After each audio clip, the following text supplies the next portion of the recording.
मैं दिल्ली के बेटे, दिल्ली के इतिहास में सबसे लोकप्रिय मुख्यमंत्री अरविंद केजरीवाल जी, आम आदमी पार्टी के नेता, मेरे बड़े भाई और राजनीतिक गुरु अरविंद केजरीवाल जी का धन्यवाद करना चाहती हूँ कि उन्होंने मुझ पर भरोसा किया और मुझे इतनी बड़ी जिम्मेदारी सौंपी, दिल्ली के लोगों की देखरेख की जिम्मेदारी सौंपी। लेकिन आज मैंने मुख्यमंत्री के तौर पे शपथ ग्रहण ज़रूर किया है, लेकिन ये मेरे लिए, हम सब के लिए एक बहुत भावुक क्षण है जब अरविंद केजरीवाल जी दिल्ली के मुख्यमंत्री नहीं हैं। अरविंद केजरीवाल जी वो व्यक्ति हैं जिन्होंने पिछले 10 सालों में दिल्ली की तस्वीर को बदल डाला, जिन्होंने पिछले 10 सालों में दिल्ली की आम लोगों की जिंदगी को बदल डाला। अरविंद केजरीवाल जी वो व्यक्ति हैं जिन्होंने दिल्ली में रहने वाले एक आम इंसान का, एक गरीब इंसान का दर्द समझा, उनके रोज रोज का संघर्ष समझा। उन्होंने समझा कि एक आम परिवार के लिए किस तरह से अपना घर चलाना मुश्किल होता है। अरविंद केजरीवाल जी वो व्यक्ति हैं जिन्होंने दिल्ली वालों को फ्री बिजली दी, 24 घंटे बिजली दी। अरविंद केजरीवाल जी वो व्यक्ति हैं जिन्होंने दिल्ली के सरकारी स्कूलों में पढ़ने वाले बच्चों का भविष्य बदल डाला, उनको जिंदगी में एक नया अवसर, आगे बढ़ने का अवसर दिया। अरविंद केजरीवाल जी वो व्यक्ति हैं जिन्होंने दिल्ली की महिलाओं को शिक्षा में, रोजगार में आगे बढ़ने का मौका दिया, फ्री बस यात्रा देके। अरविंद केजरीवाल जी वो व्यक्ति हैं जिनकी वजह से आज दिल्ली के लोगों को अपने परिवार के सदस्य का इलाज करवाने के लिए अपने गहने नहीं गिरवी रखने पड़ते, अपने घर नहीं गिरवी रखने पड़ते, क्योंकि सरकारी अस्पतालों में अच्छा इलाज होता है।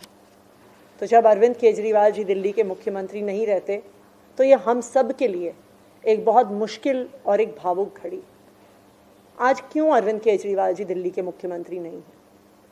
क्योंकि भारतीय जनता पार्टी की केंद्र सरकार ने अरविंद केजरीवाल जी के खिलाफ षड्यंत्र रचा, उन पर झूठे मुकदमे लगाए, उनको इन झूठे फर्जी मुकदमों में गिरफ्तार किया, उनको 6 महीने से ज्यादा जेल में रखा, उनको तोड़ने की, उनको दबाने की हर संभव कोशिश करी।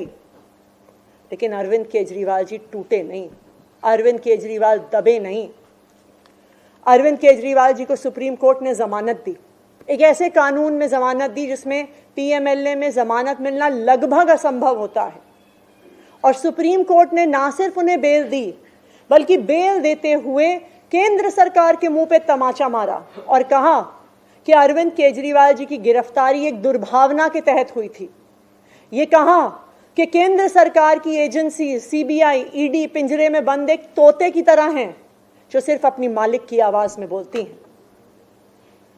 हो सकता है कि कोई और नेता होता तो उनके लिए अदालत का ये फैसला काफी था और वो तुरंत जाके मुख्यमंत्री की कुर्सी पे बैठ जाते।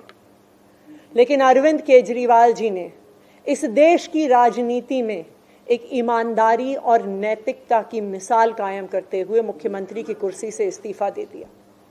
उन्होंने कहा कि मेरे लिए सिर्फ अदालत का फैसला काफी नहीं है, मैं जनता की अदालत में जाऊंगा और जब तक दिल्ली की जनता मुझे नहीं कहती कि मैं ईमानदार हूं, तब तक मैं मुख्यमंत्री की कुर्सी पर नहीं बैठूंगा।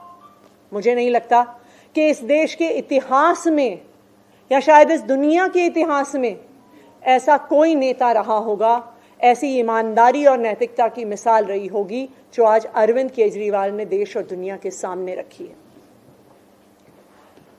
अब हम सभी दिल्ली वालों को मिलकर एक ही काम करना है, अरविंद केजरीवाल जी को फिर से फरवरी में होने वाले चुनाव में दिल्ली का मुख्यमंत्री बनाना है।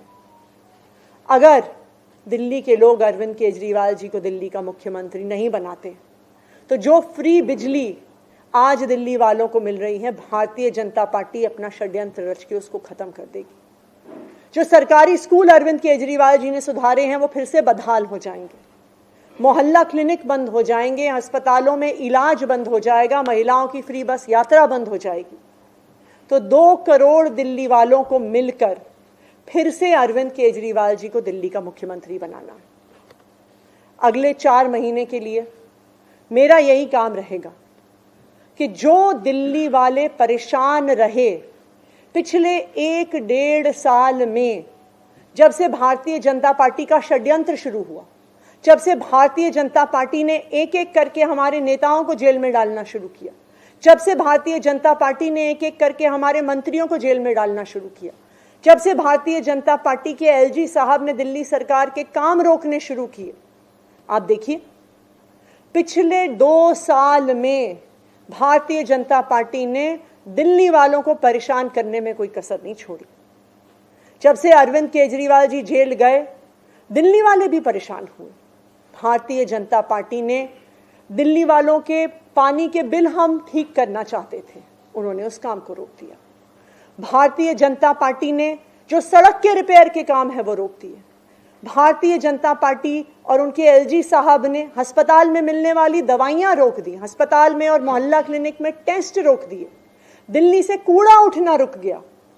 लेकिन मैं आज आपको आश्वासन दे रही हूं कि अब अरविंद केजरीवाल जी जेल से बाहर आ गए हैं और उनके मार्गदर्शन में दिल्ली में कूड़ा भी उठेगा, सड़कें भी ठीक होंगी, पानी के बिल भी ठीक होंगे, दिल्ली में जो सीवर की समस्या है वो भी ठीक होगी, जो दवाइयां नहीं मिल रही हैं उसको भी हम ठीक करेंगे।